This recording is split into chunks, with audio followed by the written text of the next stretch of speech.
So welcome back to another session of VD Rugby. So this is part B of the tour to Australia. We'll be looking at the forwards today.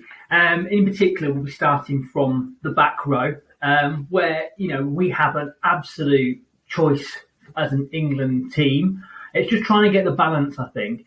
Then we started I think the two candidates that stand out are probably Alex Dombrandt and Sam Simmonds, who held the positions during the Six Nations. My preference would be go with Dombrandt. If England want to play this kind of unstructured, adventurous attacking game, I think Dombrandt perhaps has the skill set to deal with that. He already plays in a structure at Harlequins that encourages that type of playing. And actually, I think he has the potential, if allowed, to encourage more of an offloading game as well. I think he also runs very clever lines and has that relationship with Smith and other players across the backline, Marchant, for instance, who he could actually utilise that relationship really positively. Not to say that Simmonds can't be part of this squad, but my preference would be going with Dombrandt. I think the back row is an interesting point because it kind of comes round to what do England want to do in terms of this hybrid back row / lock, or go with someone who's, a carrier but doesn't maybe jump in the line out. You can see that other teams, so the Lions and Warren Gatland, used Courtney Lawes in a similar fashion. A lot of teams around the world like to have one of their back row, their blind side typically adds a line out option, but then you do sometimes lose that, carrying ability. My preference would be, so if we start with open side, that's probably a given. Tom Curry is arguably one of the best in the world. I think if you were doing a World 15, he'd be pushing for it. It'd definitely probably be winning another 23. He was the main guy in the Lions team, and that was quite a competitive area, the Lions team. And he was the standout seven and has been for a few years. So if he's playing at seven, personally at six, my option would be to go with Jack Willis. I think Jack Willis is one of those players that had he not had two serious knee injuries, he could well be at the level of Tom Curry. I really think he's that good. I think you can see when he was playing consistently for Wasps how much better they were. And he's one of those players, we see it across sport, he's one of those players when he plays, the team's better. They get better results. And I don't think that's a coincidence. I think he makes key moments, similar to someone like Toje. I think he'll make key turnovers, key carries, key offloads. And I genuinely think with a bit of confidence and experience, he could really be a key player. But he probably isn't your line-out jumper. So if you're looking for more of a hybrid, then you probably have to be looking at people like Laws, Chesham, George Martin. Where's George Martin gone? We saw him a few years ago, young lad, statistically hits as hard as anything. We need to get him back in the team. Or someone like Nick Ezekwe should need to come into the reckoning. I mean, the alternatives we have at that position, we've got such a choice. We've got Alfie Barbary. I'd love to see him. We've got Lewis Ludlam, who did nothing wrong in that Scotland game. Ben Earl, Underhill, who actually played particularly well in the France game and does give that again. Perhaps he's the sort of player you bring in if you're really trying to stop a dominating team, because his chop tackling is phenomenal. And then there's people like Ted Hill, who came on the scene as a youngster, not really seen much more of him. And then there's only reports in the media in the last few days of this guy coming in from Australia, Angus Scott Young. Perhaps he does give that blend as well of a hard-hitting back row, but can quite useful in the line-out as well. So I think that the back row, we've got a lot of choice. It's just trying to get that balance and then sort of sticking with it. I think in terms of second row, and I've touched on Laws a little bit, but personally I'd play Laws in the second row. I don't think he's necessarily... I think he's a world-class second row. Back row-wise, he's still good, but I think play him with a Toje. I think you have a world-class team. I mean, you could also look at Launchbury being in that mix.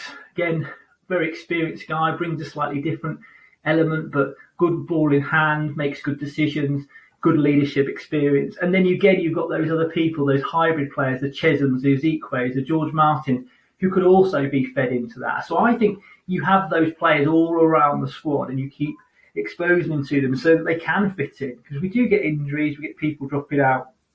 Unfortunately, people like Charlie Eels dropping out, but I think those other players offer so much more than just line out. They're good, they carry well, they make key moments. I think in terms of the pack, I wouldn't go further away from how it was in the Six Nations. I think Genge and Sinclair are your starting props. I personally would go with Jamie George at a hooker, but I'd have Cowan Dickey on the bench. I mean, they can interchange, and I think that's the success going forward for England. If you can get two players in a position with experience and you can interchange them, I think it gives you so much more security, stability, going forward. In terms of backups to them, that's an interesting one. I'm not overly convinced with Will Stewart coming on at tight head. Personally, I might look at someone like Joe Hayes at Leicester, or even Finn Baxter at Harlequin, young guy, but he's been captaining the England under 18s and recently the under 20s, so he's getting that leadership experience and playing within a successful club team at the moment. I think in terms of loose head, you're probably not looking far further than Joe Marler at the moment. I know that he may not travel. He also may not be around for the long term, but he's performing really well, so you can't ignore it. And he's a great guy to bring on. And also a great person to have in the squad. Everybody always comments that he's a bit quirky and he's quite good for the team morale. In terms of hooker, we also have to have a backup. Again, not convinced with Nick Dolly or Jamie Blamire. I mean, Blamire, they both score tries, but actually it's the other work around the pitch. The person I'd like to look at is Jack Walker from Harlequin. So again, considering coming through the age groups was going to be the next big thing. Then something seemed to happen between, I think he had a career at Bath to Harlequins. But again, he's playing a successful team at Harlequins. He looks like he's got the right physique and sort of those leadership qualities, again, I think could succeed and potentially be that third place hooker position, which, was shown in Six Nations was quite important given the injuries that happened to Cowan Dickey. So looking at the bench, I think the crux of this is whether you go for a conservative bench or attacking bench. And I do wonder if the finishers have been less effective because the decisions around the people on the bench have effectively been too conservative. They're there to cover multiple positions, more hybrid type players, so they come on and they're less likely to make a dominant impact. Now, if you want to go with the hybrid players, then in terms of the back line, you look at people like Daly or Malins, but I think you pick one or the other. You could potentially throw Lewis Liner in that mix. He could be another option, although he's potentially more of a specialist these times. So I think if you take the forwards to start with, you obviously need to cover hooker, so you probably have Cowan Dickey or George. Prop-wise, people we've mentioned already, so Marler, maybe a Joe Hayes, possibly a Finn Baxter. I think I would like to look in that sort of back row / second row, having a couple of players that are going to make an impact. So I'd like to see Alfie Barbary maybe looked at. I think he will come on and carry hard, and I think that would be good. Could throw Sam Simmons, although I'm not sure if Sam Simmons is, even though I'm a fan, he's necessarily stepped up at international, and it would be a good option to have a look at Barbary and see how he can deal with that and whether his carrying from club level, which is incredible, can actually translate to the international setting. So I think it'd be good to look at that. The other person is George Martin. I think I mentioned him earlier, but he, supposedly has stats that are comparable at that age of, top rugby players of all time.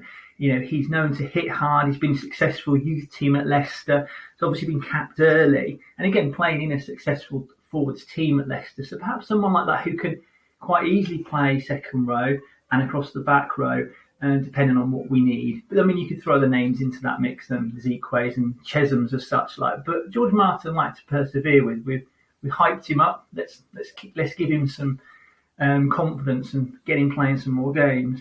And then I think you've got to have a 9 and a 10. So probably Rafi Quirk if you're going to play Randall at 9, Ford at 10, I expect. And then this is his back position. And I say it depends what you want to do. I personally would like to look at going with a out-and-out specialist player.